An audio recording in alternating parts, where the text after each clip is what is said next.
May the 4th be with you, Star Wars fans. Today we're going to take a look at a few issues of a Star Wars comic that I used to collect, which you might not have heard of. Now, I didn't have access to comic book stores as a kid. I was poor. I grew up in the East Midlands of England, away from cities or anywhere that had any semblance of nerd culture. So the principal way that I got my Star Wars fix was via Titan Comics and a magazine that they came out with, which was appropriately called Star Wars Comic. 10 out of 10 for originality with that name. So Star Wars Comic was a monthly UK publication that started in 1999 to coincide with The Phantom Menace. Now, they primarily reprinted Dark Horse comic stories.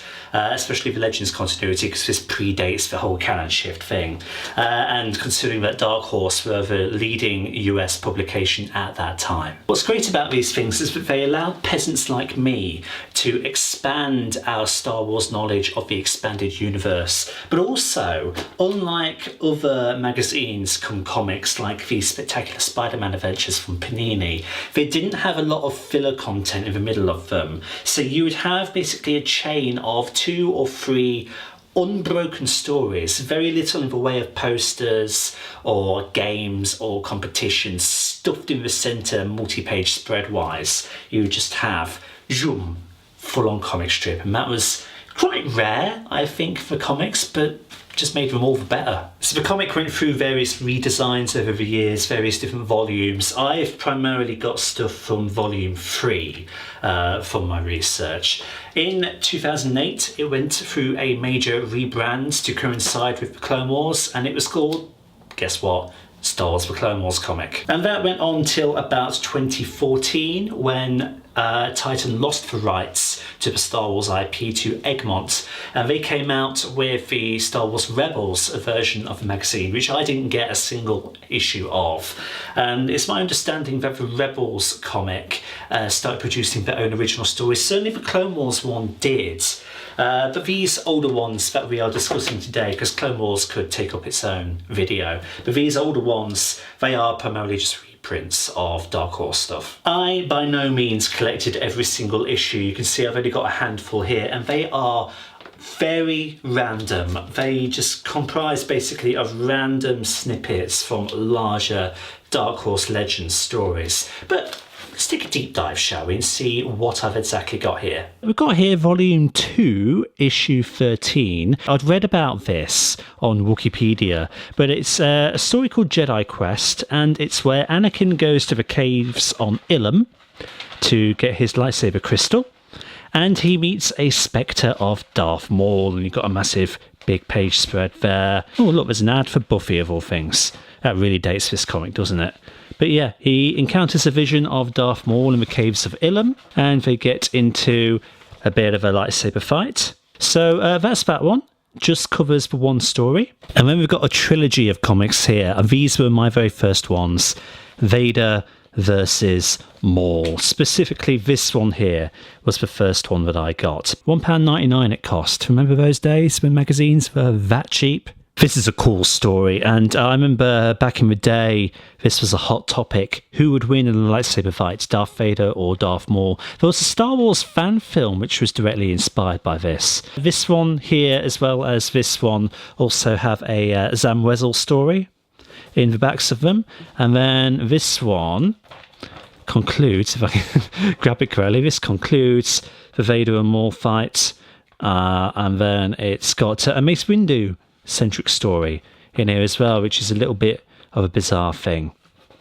Definitely the Vader and Maul thing is the highlight though. You'll probably be able to gather from the rest of these comic covers that I was something of a Boba Fett fanatic back in the day. This one here has part 4 of Betrayal, which was a story about an attempt to assassinate Palpatine and Vader by Imperial betrayers. And again, I got it because of Boba Fett.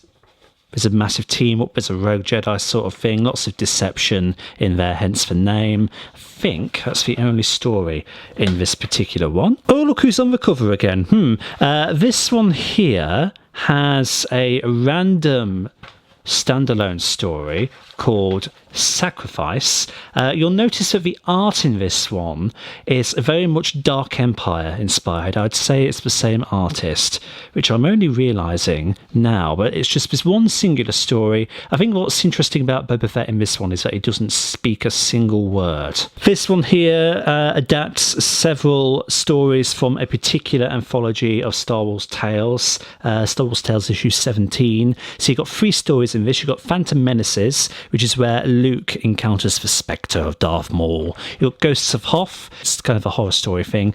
And then you've got The Apprentice, which is a better take on The Acolyte. I'm kidding, but it's about a Sith disciple in the early days before the prequels. The Luke and Maul one is a short one, but it's definitely the main selling point of this magazine. And Ghosts of Hoth has some interesting artwork there, and it's set during just before Empire Strikes Back. Isn't that Mother Talzin? I think back in the day this was just a generic Night Sister, but that's very clearly the design that Talzin has in canon. One single story in this one, and guess what? I got it.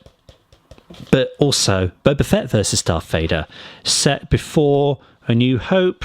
Some interesting artwork here, and most interestingly, Boba Fett wielding a lightsaber. He was badass back in Legends. We've got this one here with Anakin and Asherad Het, aka Darth Krayt. It's called Enemy Lines. It's part of a Clone Wars story. So this is my introduction to the character of Asherad Het. I think it's set during the Battle of Jabim, where Obi-Wan is presumed dead. Yes, both Legends and canon had a story where Obi-Wan kind of sort of faked his death, but not really. Only part 1, though. Part 2, I think the next issue of this actually adapted the part of the story where Obi-Wan was Ventress's prisoner.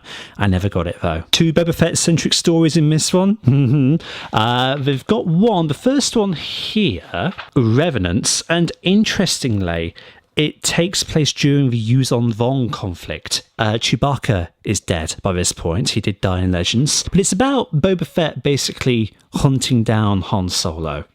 I won't give away the twist, because there is a twist, but it's interesting. Then there is a second story, Payback, and it's just Boba Fett taking on basic bounty hunting job for a crime lord. All of those issues were from Volume 3, apart from that first one, which is Volume 2. Now we look at Volume 4. And this is the 3rd issue of Volume 4. General Grievous on the front there. So this was the time of Revenge of the Sith. And it's the first part of a self-titled General Grievous story, where once again, he is shown to be a badass and a mighty good Jedi killer, and it's about some Jedi which leave the Order kind of in disgrace because they want to go and run an assassination attempt on the dear General here.